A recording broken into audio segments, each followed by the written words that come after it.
Aries. Alam mo ba na sa mismong sandaling ito, habang pinakikinggan mo ako, may isang taong hindi ka maalis-alis sa kanyang isipan. Hindi lang ito simpleng pag-aalala. Ito ay isang malalim, tahimik, at halos nakatagong emosyon na pilit niyang itinago sa mahabang panahon. Pinapanood ka niya mula sa malayo, binabantayan ang bawat galaw mo, at naghahanap ng tamang pagkakataon. Akala mo siguro nakalimutan ka na niya, akala mo nagpatuloy na siya sa buhay, pero ang totoo, hindi ka niya kayang bitawan. Welcome back to Soulmate Secrets. If you are new here, don't forget to subscribe for your deep spiritual love readings. Before we dive into the intense energy, if my readings always resonate with you, comfort your heart, or guide you in your love life, please consider supporting the channel by using the super thanks button below. Every little support helps me keep creating these deep spiritual videos for you, and it truly means the world to me. Today we are uncovering the hidden truth about someone who is completely obsessed with you right now. Aries, they are watching you every move from afar and waiting for the perfect moment to come forward. Stay with me until the very end, because this message from the universe is going to change everything you thought you knew about your current connection. Aries, bago natin talakayin kung ano ang eksaktong ginagawa ng taong ito, alamin muna natin kung sino nga ba siya sa buhay mo. Ang enerhiya na nakikita ko ngayon ay isang taong may nakaraang koneksyon sa iyo. Hindi ito isang estranghero na ngayon mo palang makikilala. Ito ay isang tao na nakasama mo na, nakakausap mo na, o maaaring naging malaking bahagi na ng iyong nakaraan. Noong mga panahong magkasama pa kayo, maaaring hindi niya naipakita sa iyo ang kanyang tunay na nararamdaman. Maaaring nagpanggap siyang matatag, walang pakialam, o abala sa ibang mga bagay. Ngunit ang totoo, Aries, habang lumilipas ang mga araw na malayo ka sa kanya, unti-unting nagbago ang kanyang pananaw. Ang kanyang puso na dati ay tila nakasara, ngayon ay tuluyan ng nabuksan dahil sa kawalan mo. Napagtanto niya na ang buhay ng wala ka ay walang kulay at walang saysay. Nakikita ko sa kanyang enerhiya ang isang malalim na pangungulila. Sa tuwing darating ang gabi, kapag tahimik na ang paligid at wala nang abala sa kanyang trabaho o pang-araw-araw na buhay, ang pangalan mo ang tanging umiikot sa kanyang isip. Inihahambing niya ang bawat taong nakakasalamuhan niya sa iyo, at walang sinuman ang nakakapantay sa tindi ng presensya mo. Ang pag-ibig mo, ang tawa mo, at ang paraan ng pag-aalaga mo noon, iyan ang mga bagay na pilit niyang hinahanap-hanap ngayon. Ngunit bakit nga ba siya nananatiling tahimik? Bakit hindi siya basta-basta lumalapit sa iyo?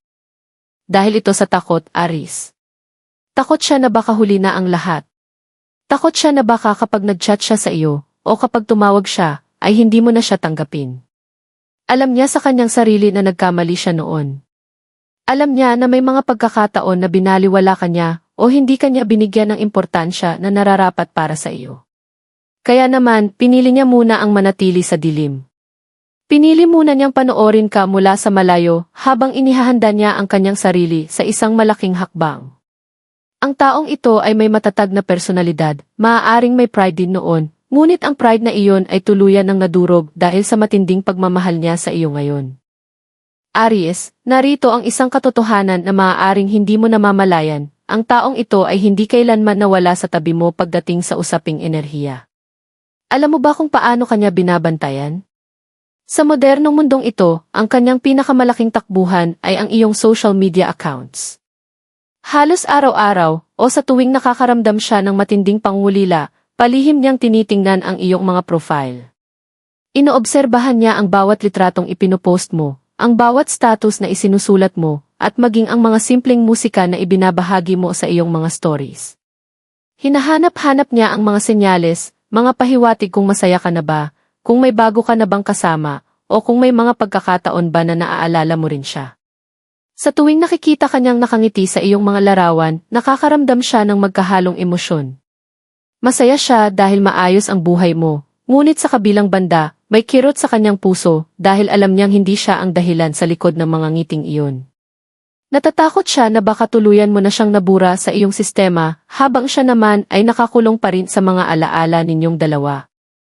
Ngunit hindi lang sa pamamagitan ng teknolohiya kanya binabantayan, Aris. Ang koneksyon ninyong dalawa ay hindi basta-basta mapuputol dahil ito ay isang soulmate connection. Nakikita ko sa mga baraha at sa universo na madalas kanyang mapanaginipan. Sa kanyang pagtulog, doon lamang siya nagkakaroon ng lakas ng loob na yakapin ka, kausapin ka, at humingi ng tawad sa lahat ng kanyang mga pagkukulang. Minsan, Aris, napapansin mo ba na atyanak mo na lang siyang naaalala ng walang malinaw na dahilan? Habang naglalakad ka, nagtatrabaho, o bago ka matulog, biglang papasok ang kanyang pangalan o ang kanyang mukha sa isipan mo. Hindi iyon isang simpleng insidente. Iyon ang mga sandali na ang kanyang espiritu at ang kanyang matinding emosyon ay ipinapadala sa iyo ng universo bilang isang telepathic message. Ang kanyang pangulila ay napakalakas kaya't nagagawa nitong maglakbay sa espasyo at panahon upang kumatok sa iyong puso. At mayroon pa siyang tinatagong lihim, Aris. May mga bagay ka na ibinigay sa kanya noon, maaaring isang simpleng regalo, isang sulat, o kahit ang mga lumang chat ninyong dalawa na hindi niya kailanman nagawang burahin. Sa tuwing pakiramdam niya ay napakabigat ng mundo, binabalikan niya ang mga lumang mensaheng iyon. Binabasa niya muli ang mga salitang binitawan mo noong panahong kayo pa ang magkasama, noong panahong buo pa ang tiwala mo sa kanya. Ang mga lumang alaala na ito ang nagsisilbing lakas niya, ngunit ito rin ang kanyang nagiging parusa. Napagtanto niya kung gaano kakayaman magbigay ng pagmamahal, at kung paano niya iyon nasayang dahil sa kanyang mga maling desisyon noon. Ngunit ang universo ay nagpapahiwatig na ang yugtong ito ng pananahimik at palihim na pagbabantay ay malapit ng matapos. Ang enerhiya ay unti-unti nang nagbabago, at ang kanyang obsesyon ay hindi na mananatiling isang lihim lamang. Aries, ang palihim na pagsubaybay at ang tahimik na pag-iyak sa gabi ay hindi pwedeng manatili na lang ganito habang buhay. Nararamdaman ng taong ito na kung patuloy siyang mananatiling tahimik, baka tuluyan ka nang makahanap ng iba, at iyon ang bagay na hinding-hindi niya kayang tanggapin. Kaya naman, sa mga sandaling ito, may malaking pagbabago na nagaganap sa kanyang kaisipan. Ang kanyang enerhiya ay unti-unti nang lumilipat mula sa takot patungo sa determinasyon. Gabi-gabi niyang pinag-iisipan kung paano siya muling lilitaw sa buhay mo nang hindi nagmumukhang desperado, ngunit sapat upang ipakita sa iyo na seryoso siya. Hindi na sapat sa kanya ang tingnan ka lang sa isang maliit na screen ng cellphone. Gusto kanyang makausap ng personal, hawakan ang iyong mga kamay, at tingnan ka sa iyong mga mata upang sabihin ang mga salitang matagal na niyang ibinaon sa kanyang puso. Nakikita ko sa mga baraha na nagpaplano na siya ng kanyang unang hakbang. Maaaring hindi ito maging isang engrandeng pagpapakita agad. Alam niya na matalino ka at hindi ka basta-basta naniniwala sa mga mabulaklak na salita ngayon. Kaya ang kanyang unang gagawin ay isang simpleng mensahe, isang casual chat na tila ba walang malalim na kahulugan, ngunit ang totoo ay linggong pinag-isipan at ilang beses na binura at isinulat muli bago tuluyang isend sa iyo. Maaari siyang magtanong tungkol sa isang lumang bagay, isang okasyon, o gagamitin niyang dahilan ang isang panaginip upang simulan muli ang inyong usapan. Ngunit huwag kang magpaloko sa kasimplihan ng kanyang unang chat, Aries. Sa likod ng simpleng kumusta ka, o naalala kita bigla, ay ang isang pusong kabit-kabit ang tibok dahil sa kaba kung paano mo siya sasagutin. Ito ang kanyang paraan upang subukan kung bukas pa ba ang pinto ng iyong puso para sa kanya. Ang universo ay gumagalaw na rin upang lumikha ng mga sitwasyon kung saan hindi ninyo maiiwasang magkatagpo. Kung kayo ay nakatira sa magkaibang lugar, ang tadhana ay gagawa ng paraan upang dalhin siya sa iyong direksyon. Ang obsesyon at matinding hilahil na nararamdaman niya ngayon ay hindi lang basta emosyon, ito ay isang magnetic force na unti-unting humihila sa inyong dalawa pabalik sa isa't isa. Napagtanto na niya na ikaw ang kanyang safe haven, ang tanging lugar kung saan nararamdaman niya ang tunay na kapayapaan. At ngayong handa na siyang harapin ang kanyang mga pagkakamali, ang tanong na lang ay para sa iyo, Aries. Kapag ba dinala na siya ng universo sa harap mo, handa ka bang makinig sa kanyang mga dahilan?